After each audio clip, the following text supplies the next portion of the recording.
Halo, balik lagi dengan gue di sini Tegar Irsyad. Kali ini gue akan membuka segmen Weekly Wildcard untuk di game week ke-35. Jadi langsung aja, let's go.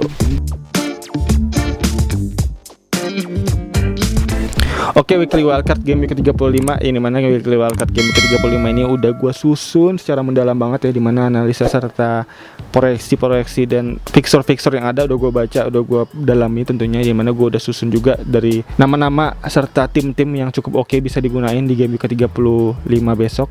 Jadi langsung aja kita buka untuk tim review yang game week ke-34 kemarin, dan juga sekaligus kita akan lihat untuk tim selection di game week ke-35 Weekly Wildcard besok. Jadi langsung aja kita nyalain screen recordernya seperti biasa. Yang dimana game week ke-34 kemarin untuk tim review singkat yang bisa gue bawakan dari Weekly Wildcard yang kemarin, gue mendapatkan poin yang cukup oke ya, dimana 67 poin. Dan dari poin-poin yang gue dapat sendiri bisa kita lihat di sini. Yang paling gede itu ada dari Havertz ya, dimana Havertz mencetak 2 gol kemarin ya, 16 poin, cukup oke Havertz. Yang dimana sesuai dengan prediksi statistik yang kemarin juga, bahwa Havertz lagi naik banget ya, dimana pertandingan sebelumnya juga cukup oke dia. Untuk XG-nya juga didapat cukup oke di game kemarin, dan sekarang dia berhasil mencetak 2 gol, 1 clean sheet, dan bonus 3 poin. Artinya dia mencetak 16 poin, cukup oke Havertz dengan TSB yang cukup kecil, 3,7%. Tentunya bisa menjadi pemain yang sangat-sangat diferensial tentunya ya, untuk di game week 34 kemarin. Dan selanjutnya di back sendiri gue ada Zouma, Reguilon, dan Laporte, dimana 3 tim ini sesuai prediksi juga cukup oke, dimana dia mencetak berhasil clean sheet dari Zouma ini ya, dimana 1 clean sheet dengan 6 poin. Cuma memang disayangnya dia yellow card kemarin, jadi harus menerima minus 1 poin, jadi cuma dapat 5 poin kemarin. Dan sisanya Reguilon clean sheet, Laporte clean sheet juga, Ederson bahkan lebih oke lagi clean sheet dan bonus juga 7 poin.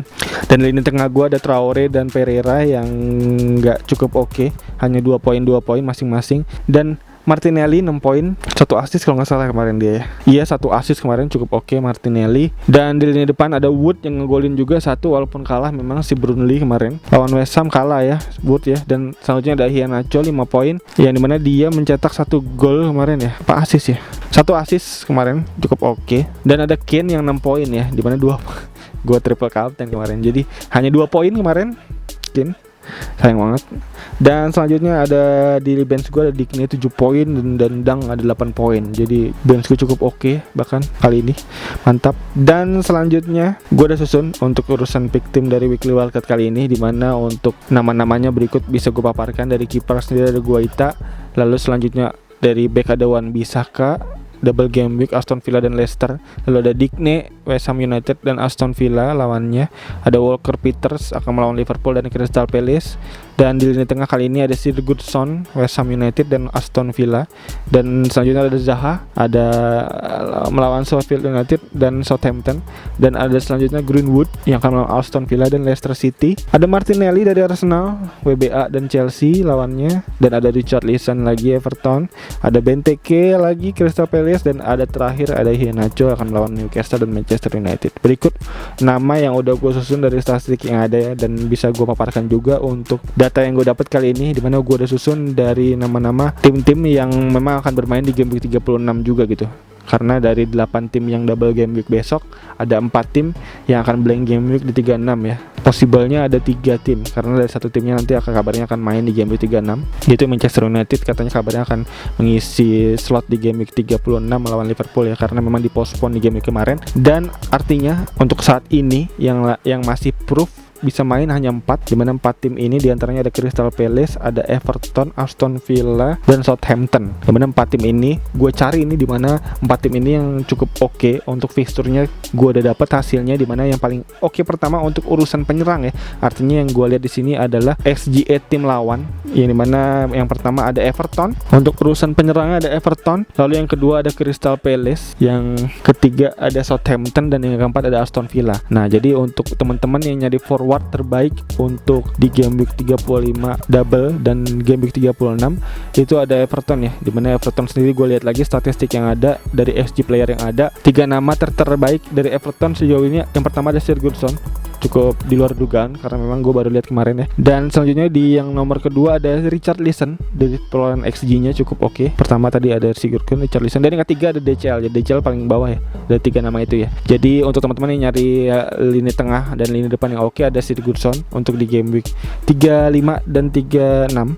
Dan di urutan kedua tim terbaik dari forwardnya ada Crystal Palace ya, karena memang Crystal Palace walaupun memang lini depannya nggak cukup oke di akhir-akhir ini, tapi memang untuk lawannya fixturnya sendiri cukup mumpuni ya, dimana fixturnya ini dia akan melawan Sheffield United dan akan melawan Southampton, dan di game week 36-nya akan melawan Aston Villa, dimana 3 tim ini cukup di bawah untuk XGA-nya, pertahanannya. Jadi gua rasa bisa cukup menjadi potensi baik nih untuk Benteke dan Zaha bisa mencetak gol nih di game week 35 dan 36 besok. Jadi untuk teman-teman yang nyari lini depannya cukup dan sangat diferensial, bisa ambil dari Crystal Palace nih untuk di 2 game week besok, yang dimana Benteke bisa ditaruh di depan. Dan di urutan ketiga dari forwardnya di sini ada Southampton, ya, dimana Southampton sendiri untuk penyerangan sendiri gue lihat nama-nama yang cukup oke dari Southampton. Ada Ward-Prowse dan ada Danny Ings. Cuma memang karena Danny Ings cedera, jadi Ward-Prowse satu-satunya nama yang bisa dipilih dari Southampton ini di game week 35 dan 36 besok.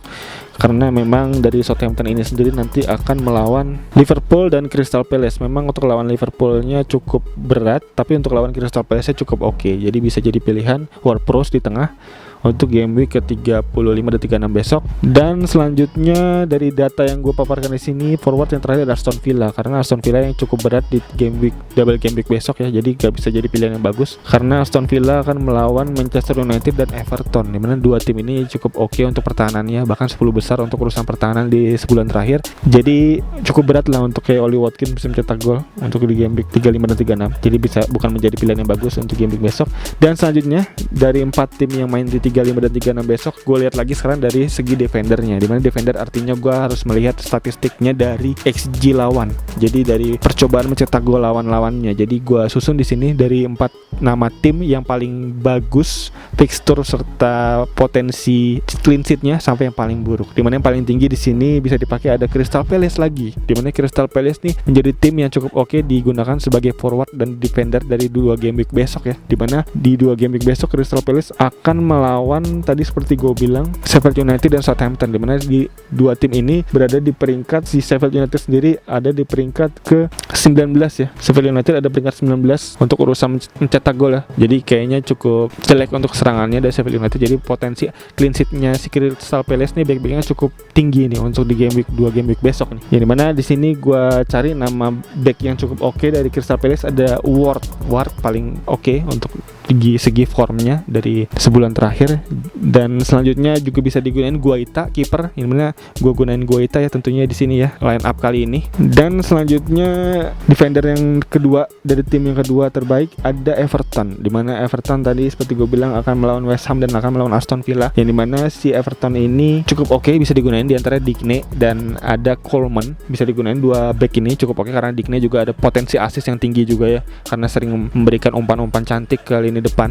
Jadi bisa digunain Digne. Dan juga selanjutnya di peringkat ketiga ada Aston Villa, yang mana tentunya Aston Villa nggak cukup oke bisa dipilih. Jadi hanya gue paparkan 2 tim teratas saja ya, dimana tadi ada Crystal Palace dan Everton bisa digunain untuk back-backnya. Dan selanjutnya untuk yang emang teman-teman nggak peduli nih mau main di game week 36 apa enggak gitu, jadi hanya double game weeknya aja di 35 yang full bisa digunain nih. Di sini gue udah catat ya nama-nama tim yang cukup oke dari double game week besok, tapi emang tetap nggak main di game week 36 nih ya. Jadi di sini gue udah susun, artinya ada 4 tim. Di sini ada Leicester, ada Arsenal, Manchester United, dan ada Chelsea. Yang mana dari forward sendiri di sini udah gue susun dari yang terbaik dari segi fixturnya hingga yang terlemah dari segi fixturnya. Di sini gue catat ada Leicester City, ada yang kedua ada Arsenal, dan yang ketiga ada Manchester United, dan yang keempat ada Chelsea. Yang dimana dari 2 tim teratas dulu nih ada Leicester City dan ada Arsenal ya. Dari segi penyerangannya di sini ada Iheanacho, ada Martinelli, dan yang ketiga Manchester United ada Greenwood. Bisa digunakan nih 3 nama ini karena memang double game week dan juga lawannya cukup oke ya. Dan sayangnya memang Chelsea sebenarnya cukup oke di peringkat pertama, cuman memang dari segi lawan fixturnya ini cukup berat. Kemudian lawannya tuh ada Man City dan ada Arsenal, cukup berat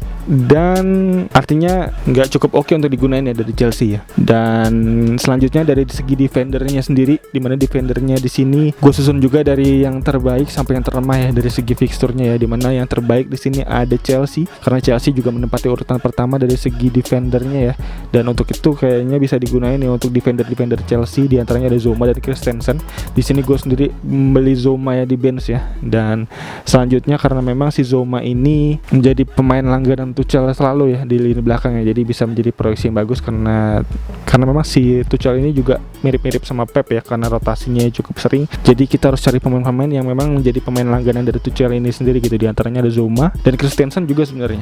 Dan dua nama ini gue pilih karena memang Zouma lebih banyak XG-nya ya. Jadi golnya juga ada, jadi bisa jadi pilihan yang oke sekaligus menjadi pencetak gol. Dan di urutan kedua ada Manchester United defendernya, di mana defender Manchester United di sini gue cari dari XG-nya sendiri ada Wan-Bissaka dan ada Shaw. Di mana dua nama ini menjadi nama langganan untuk perolehan asisnya. Jadi bisa menjadi pilihan oke sekaligus clean sheet dan assist gitu. Di mana Manchester United sendiri nanti akan melawan Aston Villa dan Leicester City di double game week. Dan di urutan ketiga ada Arsenal, di mana Arsenal akan menghadapi tadi seperti gue bilang WBA dan Chelsea. Walaupun memang si Chelsea-nya agak berat, tapi WBA-nya bisa menjadi ladang poin untuk Arsenal di mana Arsenal sendiri defendernya bisa digunakan antaranya adalah Holding dan Bellerin di game week 35 besok. Dan selanjutnya yang terakhir ada Leicester City, yang dimana produksinya nggak bisa digunakan cukup bagus karena memang Leicester City untuk lawannya sendiri Newcastle dan Manchester United ya, dimana Newcastle lagi cukup oke penyerangannya, bahkan XG-nya berada di urutan 5 besar, cukup mengagetkan sebenarnya. Dan ada MU juga yang cukup oke XG-nya ya, dimana XG MU itu ada di peringkat ketiga tadi gue lihat di bawah Liverpool dan di bawah Chelsea. Dan berikut jadinya untuk statistik data yang bisa gue paparkan, mungkin nanti akan gue screenshot di sini ya, dan tentunya bisa teman-teman baca. Dan untuk itu